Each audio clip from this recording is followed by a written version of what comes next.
we saw all these vapor trails of planes high up in the air. They were evidently B-29s, a four-engine big heavy bomber that was going back to bomb somewhere in Germany. But they were kind of flying over our prison camp. And we asked the guards what, by this time we already knew a little German. We says, was ist los? And he said, ach, he says, that's German airplanes, and they're just out on maneuvers. But some of our guys knew what that plane looks like. They were from the Air Force, and they literally laughed in the guard's face that those are American planes, not German planes. And so, especially now, this Jewish soldier, he might have even been gone already by this time. But anyway, he understood German, and he was in the so-called secret espionage, or whatever you call it, of our own. He would meet with, we knew all about how the war was going, because he would meet with in the corner of our prison camp, there were four sections that came together in this one corner. British, Russian, American, and I don't know who the fourth might have been. Anyway, they got down that corner, and one of them might have been the Englishman, had a friend who made a radio, a receiver, out of a tin can and a couple pieces of glass or something. But he could get the BBC news from Great Britain somehow, I don't know. But he supposed that, and he would send, not him, he wouldn't go to the corner of the fence, but he'd send a friend to the corner of the fence to relay the news. And that's where our Jewish boy would always go, and somebody from the Russian, French was the fourth one, French. Okay, so they all got the news, and then they'd bring the news back to us. But they always meet that corner to get the news. Kind of look at us and closely, I don't know, they were making some kind of survey or something. But if you had a Jewish name, you didn't have to be Jewish, but if you had a Jewish name that sounded Jewish or whatever, you were taken away from our prison camp, taken away someplace, where, I don't know, because this guy left. He was a big burly guy, probably a little older than most of us, probably like 22, 23 maybe, compared to all of us, we're practically high school seniors, 17, 18, 19. But anyway, they took him away, and we never heard of him. And I think he probably wound up in some concentration camp or something, just because he had a Jewish name. I knew his name, but I can't recall it now. So, now let's see, where are we? Well, you were captured on December 18th. Just Yeah. put some dates down. Roughly how long did it take you to march to your prison camp? And Well, it took us 8 days. 8 days. Okay. 8 days total. And I don't know how many miles that'd be. So you spent Christmas on your way to the prison camp, basically. Yes, no, we got to our prison camp Christmas Eve. So December 18, Christmas Eve would be 24th. So that would be only about 6 days of walking. So I don't know if we marched 10 miles a day. I know in the boxcar, we weren't in the boxcar about a day, but how far we went there either, I don't know. The boxcar would move, and you didn't know if you're moving 10 miles an hour or 50 miles an hour. We couldn't have gone, well, we went to a place called Bad Orb, and if you know Luxembourg, where we were captured, Luxembourg is only about as big as Racine County. See? The whole country. The whole country. So in one day we could already be in Germany, marching into Germany. So we could be in Bad Orb in 6 days easily. It was a very mountainous area when we were marched there. So you got to the prison camp around Christmas. Christmas, and then we were liberated sometime in April, like April 10th, something like that. Were you able to keep track of the dates that well, or how did you know what date? I don't know. We didn't have You a probably found out later what date you were liberated. I think so. We didn't have anything like a calendar. In fact, you lost track of all time, space, and time. You didn't much care if it was Monday or Sunday. It didn't matter. But the day we were captured, not captured, but liberated, we were in this prison camp in Bad Orb, a very mountainous area, and it was only a couple days before that we were told that the war is going bad for the United States. We were being pushed out into the English Channel and whatnot, but we knew different from our informants. Like several days later, we heard roaring. Oh no, we heard shooting first. We heard all kinds of shooting, and when you'd hear the shooting, you'd ask the guard, "What's this? What's this? Thus?" Like, what is that? And he'd say, "Oh, yeah," he said, "That's the Wehrmacht is on maneuvers." The Wehrmacht means like the infantry on maneuvers. But again, we knew better than that.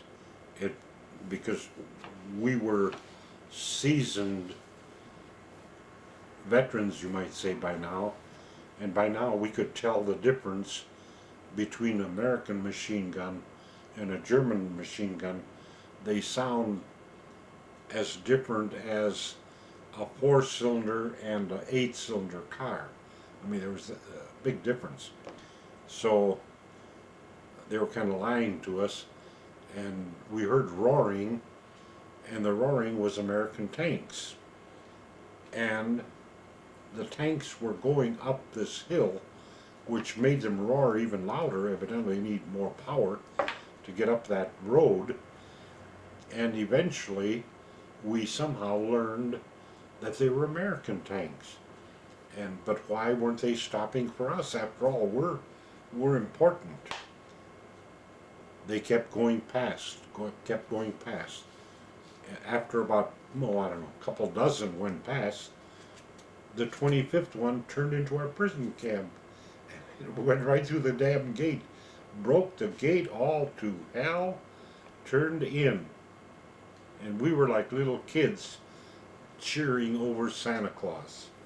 You know, here it turned in. Yeah, they turned in, and we were gonna be liberated. And the captain, whoever was in the tank, announced to us that he's bringing in food. And sure enough, here comes other tanks loaded with boxes on the back of the tank. Boxes or crates of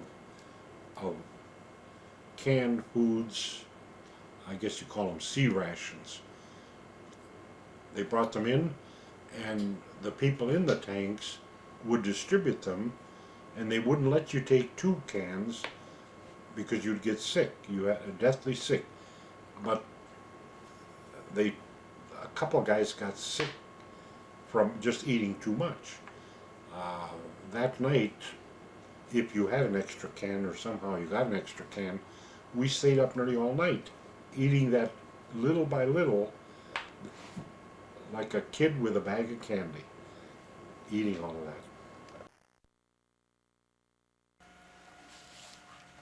So the tanks roared past, and we were really afraid that as the tanks were going past, that they didn't even know that we were there. So, so we were ready to run out to the road or the street to kind of flag them down or slow them down, but they already knew that we were there because of the food that they carried on the back of the tank. And about, must have been 10, maybe half a dozen or 10 tanks that went on past, and about the 10th one turned into our gate, our main gate, and a big cheer went up. It was like, you know, they finally knew that we were here. So they were the ones that brought in the food. I don't know if this was extra food that they brought or if it was just natural, their natural load, because sometimes some of those tank crews did carry their own chow. One of the things about being American soldiers, you didn't worry too much about the ammunition, but you worried a lot about the chow. Make sure that you have plenty of food available. Well, these tanks turned in, and like I said, we ate the food, and they were good sea rations, ham and eggs, and different mixtures, but our systems were not accustomed to eating anything to speak of, so we had to eat kind of slow. Well, eventually we were hauled by truck from the prison camp by Army trucks, 6x6 trucks, open top, and I don't know, we must have rode 40, 50 miles to a nearby airport where there were American C-47s waiting for us, and they flew us back to, I think it was Le Havre, France, to nearly the same point where we came in to France.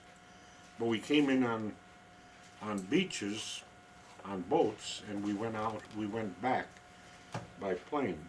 Does this all happen the same day? Oh no, this is spread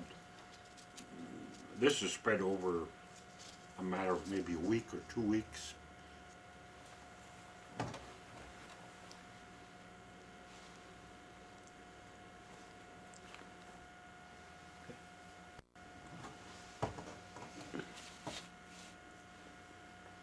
Okay, it was probably that night of the tanks coming through the gate that we had spent all night eating slowly, savoring each and every bite, and then even probably licking out the can and licking your spoon till it was nearly wore through, because food was such a scarcity that well, you can imagine being without food for months, and then all of a sudden you bite into a piece of ham. In fact, it was just hard to even explain how good that must have been after not having food for so long. So it was probably several days before we were taken out of the prison camp, but we didn't stay there very long.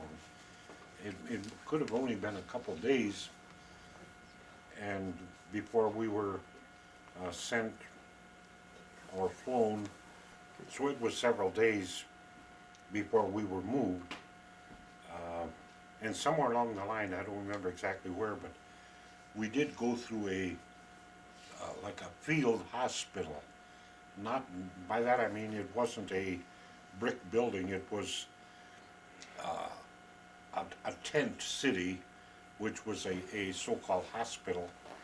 And we didn't know, but I think what they were doing, they were checking us for physical health, because some of us went ahead, and we were kind of split. Some of us went one way and some of us went the other way.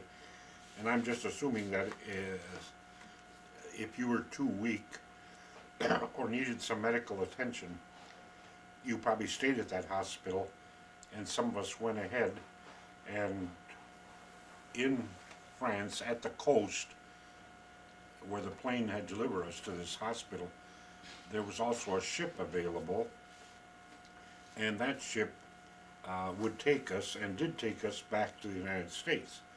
So now we went there by ship, came back by ship. How did the ride back feel on the ship? Do you remember thinking anything, or? Oh, well, it was like the attitude that you were going home, that was the good feeling, you know. It wasn't a smooth boat ride or the good food on the ship, and we did have good food on the ship. In fact, the good food was much better than the normal rations would be like. Well, normally GI food would be a scoop of mashed potatoes and a chunk of meat and maybe some green beans. Now on the ship we got something like a lemon meringue pie for dessert. Oh, there were, you know, many things that we never had before. Was the whole ship full of ex-prisoners? Wow, Nobody else? that I couldn't tell you because I would judge so. A ship is a big place. It'd have to be, well, when you put on, like, say, 5,000 men on a ship, it'd be like a city of 5,000 people. You never get to know all of them or who they were. The only thing you could go by would be their insignia on their arm, and I don't even know if we had our insignia, because a lot of our clothes got lost, misplaced, or even stolen by the German people. If you were as a prisoner going to the prison camp, people along the street, as you were being marched as prisoners of war, would rip the coat off your back or the shoes off. This was November weather, or else take the shoes. Some of the soldiers literally had frozen feet because they had to walk barefoot in 30-degree weather. You know, it was cold and freezing. It was the German people that would take these clothes? Yes. And they were taking it not because they're trying to be totally mean to us, but they wanted a coat for themselves. But you know where that put us, if someone took my coat that night wherever I'd sleep, at least if I have that big heavy coat, why, you could keep warm. Were you ever beaten by civilian German people or kicked for being? Yeah, well, I think we can. Yeah, I don't know if I mentioned any of that. Well, as we were walking through some of these, they had all of the military on all the main highways. So when we were walking through, we would slow down the main highways. So we walked or marched. You never walk in the army, you march. Kind of a military saying or military mood. So we'd walk on all back roads. And of course the back roads go through small villages. And the villages have like a main street, but the main street may be only 16 feet wide. And there's like 2 or 3 story buildings on each side. That played hell with us because people would pour scalding hot water out of the second floor window down on us. Well, little did they know, we knew what they were pouring, that most of that water fell aimlessly because we had helmets, and if it fell on your helmet or fell on your shoulders, scalding water would be cold by the time it got to your skin.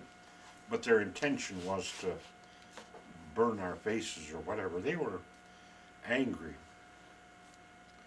and we were in a position where we were at their mercy. Yeah, then I said we were taken by ship back to the States, and I think it took us, I don't remember, going there it took us 7 days, and I think on the way back it took us 8 days, something like that. I know one way it was shorter than the other, but that's irrelevant. And we got off at a port somewhere in Virginia. I don't remember exactly where, but from there we were then by rail taken to Miami, Florida, and to our surprise we were going to be there for 60 days. And 60 days is kind of unheard of in the Army. If you get a 1 week furlough or 2 week furlough, that's usually max. But now all of a sudden here we get 60 days in which we ate, probably I never ate like that in my life, is the way we ate in Miami, Florida. The government somehow made a contract with the local restaurants. You feed these soldiers whatever they want. And evidently the government paid for it. It wasn't a so-called GI mess hall, Army mess hall. It was a regular restaurant. So we ate, and being, 19 or 20 years old, you had a good appetite. And of course with that we put on a little weight that we had lost before we were to go home. Yeah, the time of our imprisonment was during the Battle of Bulge, which was approximately the middle of December, as I recall, because I always say that we were captured on December 18, which was exactly a week before Christmas, and we arrived at the prison camp on Christmas Day of 1944. And then of course we were in the prison camp from December until April of 1945 before we were released. And I suppose you could call it spring, because spring is a little bit like here. April is still a kind of a cool month, but it's not frigid cold and it's not hot.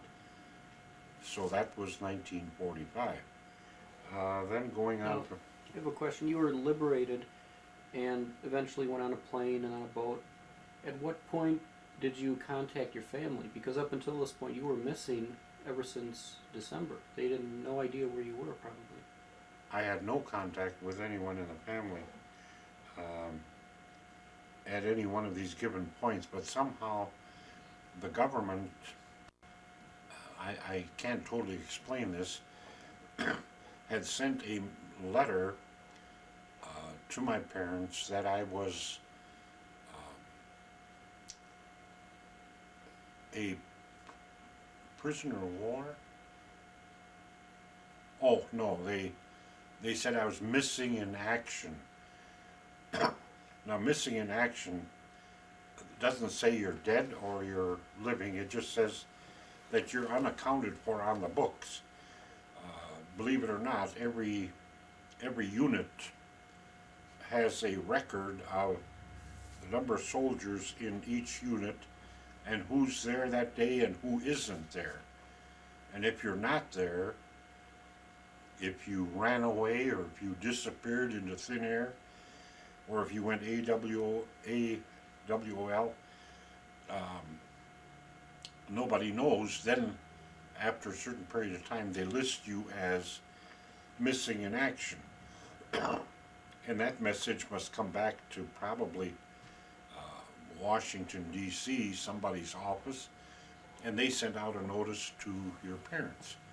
Well, my parents didn't know, but during the process of my coming home, they did get a letter saying that I was a prisoner of war. But by the time they got that notification I was a prisoner of war, I was already on my way home. The communication was that poor. I was on my way home. I was probably heading for Florida for 60-day furlough before they ever knew that I was even a prisoner of war.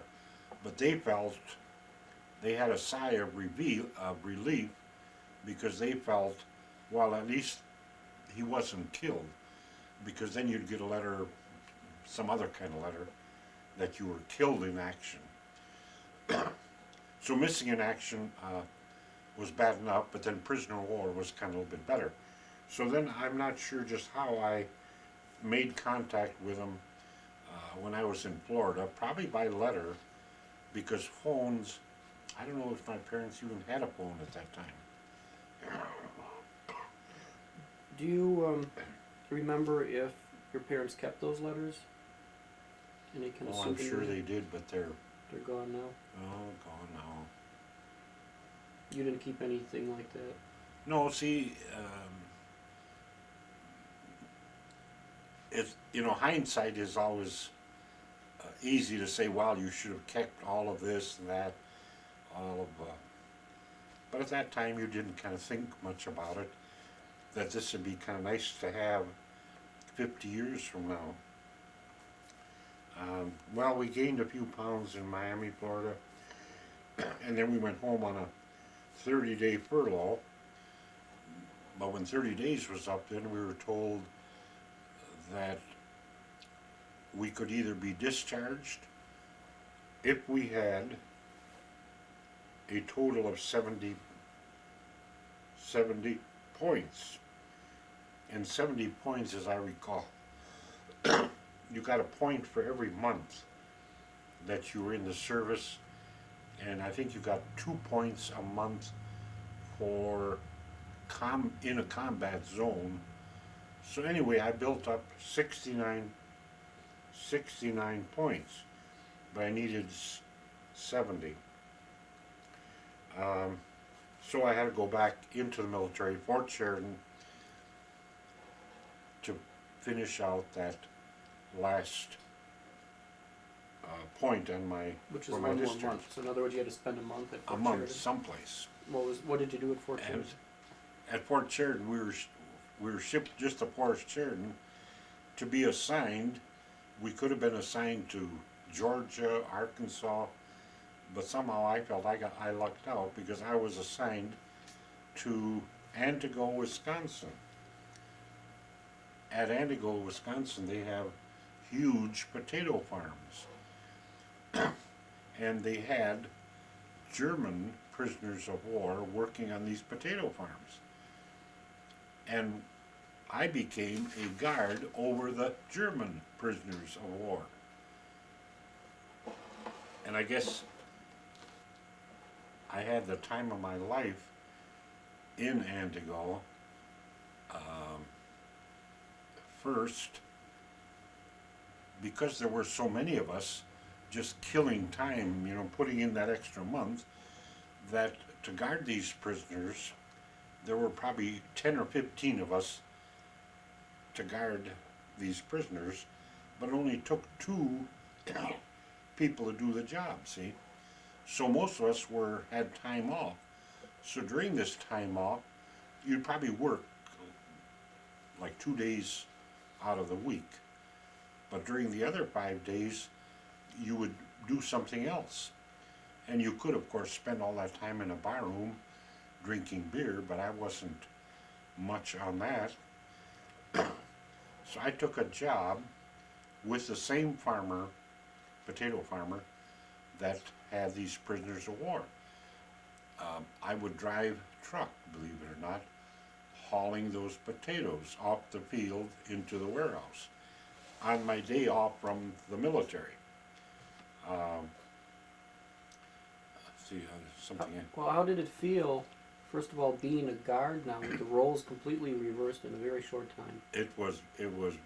That was another sword in the a sword in the heart.